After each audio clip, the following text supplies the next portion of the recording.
Hey, this is Attila, and you're listening to Movie Prosecutionists. Let's go.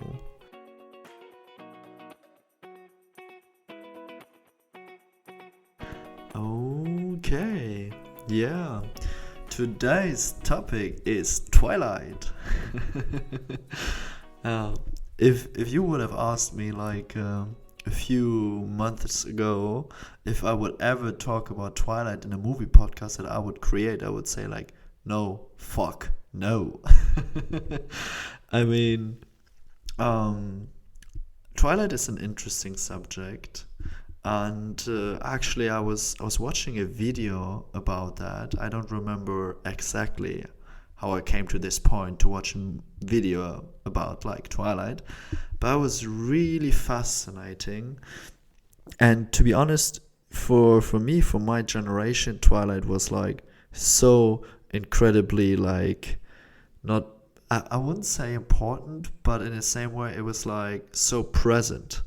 Everybody knew it, everybody heard of it. It was like Justin Bieber, you couldn't go around it, you have seen the movies, or you have read the books, or you have heard about it, or you have seen the parodies of the dialogues or whatever. It was just so fucking much there. And the extent of how important Twilight is for pop culture is the whole book series was sold over 160 million times. And I just, I was just thinking about, okay, what was the most sold book ever created? And this is Charles Dickens' A Tale of Two Cities, and this was sold around 200 million times. So it's these books are so incredibly important for pop culture. It's incredible. And I saw the video that I was talking about, and it was talking about the positive things of Twilight and why it had the impact that it had. And I was okay, I'm really intrigued, and I want to talk a little bit about these kind of character, because the trope, the protagonist in Twilight is representing, is coming and coming again and again in movies, and even really big characters in really big movie series are this main character in Twilight. And I don't remember ever reading or heard of something that is not that came before and was the same kind of trope. Or at least it was not that well known. And so I want to talk about this character, and I want to talk a little bit about what kind of crazy fantasy Twilight is. And that's why I'm here. That's what I want to talk about. So let's go in. So what Twilight is doing, or to be more exact, what Bella as a character is a kind of weird mixture of different traits. So she has a profound antisocial and kind of anxiety issues. So she can't really be with other people. She's really lost when it comes to conversations, and even thought that's the case, she's overly popular. It's not really matching, there are people who make fantasies about women who are not talking a lot, but it's weird that you're basically everybody wants you, but you're not at all someone who can express themselves verbally. But it's also kind of rare, even if you look fantastic, which is in this case not for real. We know a little bit about how she looks, and she's not a top model. Even thought Kristen Stewart is really looking great, and also in the book she's described really kind of interesting, but not this person everybody has a crush on. And but here she is universally desired by all men. You don't have one man character who plays a significant role in this movie who is not going for her. and like if we may exclude the father, but that would be really undesirable if he would desire her. So you have like this incredibly passive character who's doing basically nothing and just is desired in a weirdest way from all and everybody. And also every female in this movie, like except maybe Angela, I'm kind of confused that I know this name, but every female is like kind of against her, and it's like a weird kind of fantasy where you have like, I don't know, the protagonist being like so exchangeable and in the same way so antisocial and then so desired. I'm really confused about that. And there's something that happens to her. She falls in love with a vampire, another fantasy, because we're talking about a character who's like perfectly playing piano, who has 2 doctor titles in whatever, who's like 100 years old, something like that, and who is looking like a 17 years old man. Yeah. Yeah, now you can laugh because this is basically the craziest fantasy you can ever create, like if you really want to like have it all, you create a character like that. And then he's like, and that's another point, he's like crazily obsessed by the protagonist. And he's obsessed like basically by like for blood, like he wants her blood, but he's also like, this is kind of representing some version of sexual attraction, I'd say. And this is like this movie cries out loud that you suppress your sexual emotions, your sexual desires, and that this comes back in a form. And it's like, I think it's so crazy. Like you have like this woman that starts to see herself to be like seen by others. I think we all had these moments where we like understood that now something changed. We're suddenly seen by people as someone who has a sexuality, as someone who could be interesting for us. So we realized like, okay, we're now in the picture of people want us.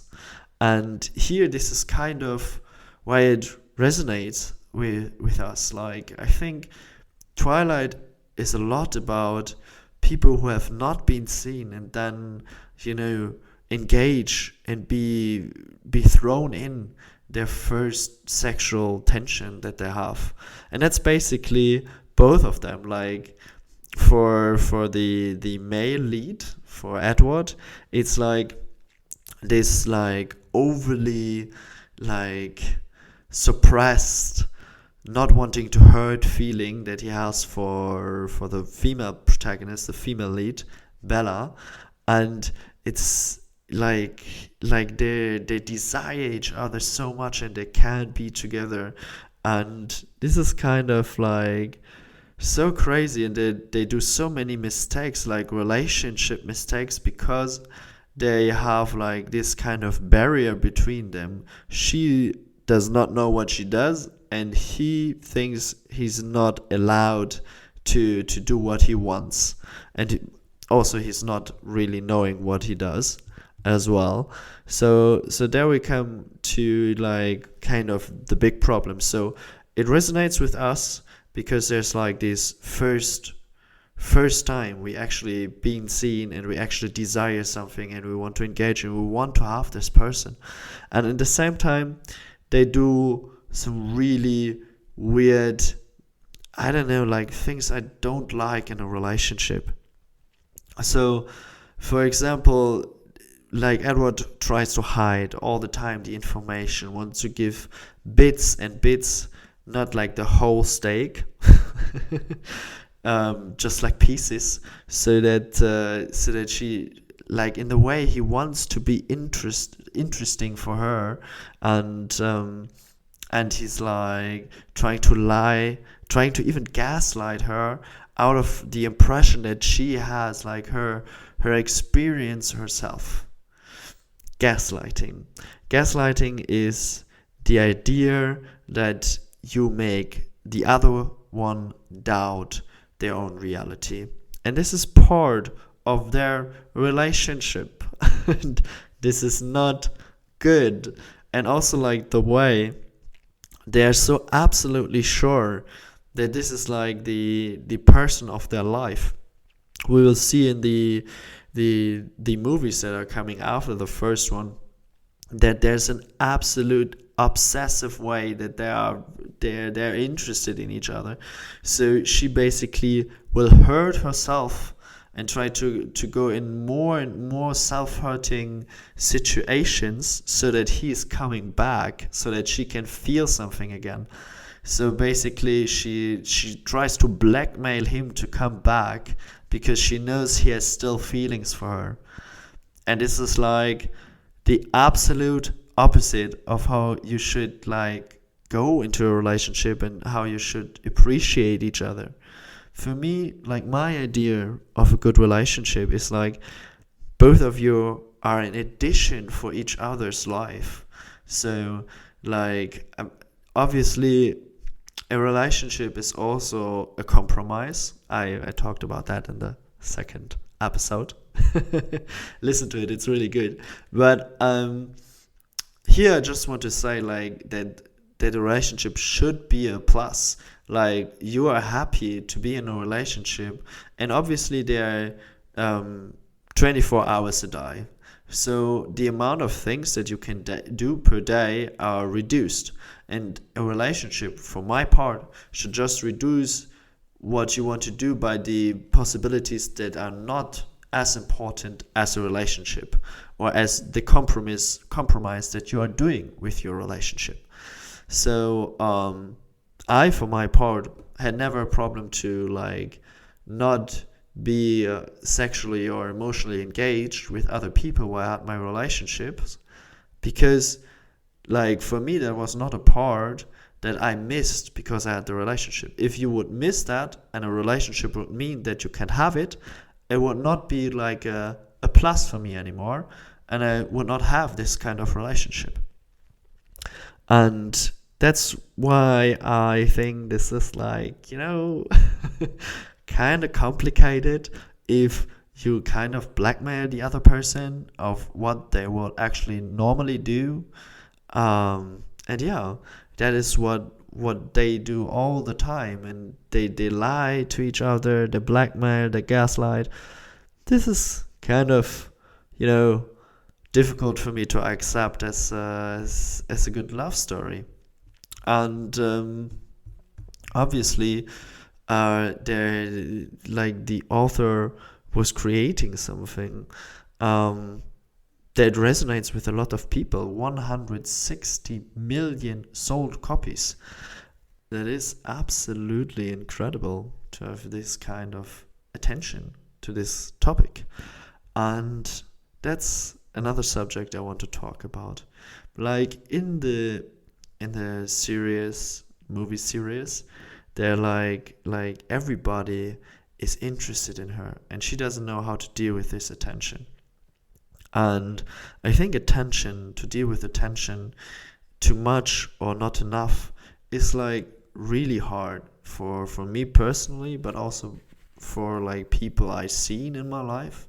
So there's, as I said before, there's this moment where the world is, like, opening up. I don't know, you're 15, 16, 17, and there's, like, the moment where you're, like, engaged the first time, and you've been seen, and you have a emotional and sexual interest in other people, and they start to have the same thing in you.